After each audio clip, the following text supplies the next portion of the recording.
دوسری جانب chairman Tehreek Insaf barrister گوہر نے قومی اسمبلی سے خطاب میں کہا ہے، آج آزاد عدلیہ کے لیے سیاہ دن ہے۔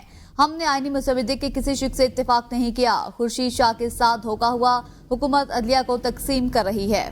آئینی ترمیم کے بعد آزاد عدلیہ کو ہمیشہ کے لیے محکوم بنایا جائے گا۔ یہ ججز اور عدلیہ کو اپنا تابع کرنا چاہتے ہیں۔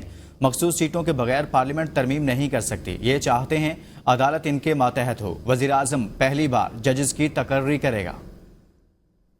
آج پاکستانی آئینی تاریخ اور آزاد عدلیہ کے لیے ایک سیاہ دن ہے۔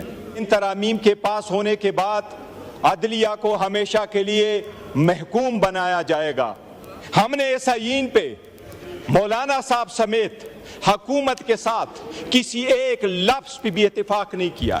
یہ ایوان اس کے رولز 156 کے مطابق اس وقت تک آئین میں تبدیلی نہیں کر سکتی جب تک اس میں جو ریزرو سیٹوں کی سیٹیں خالی ہیں وہ پوری نہ ہوئی ہو۔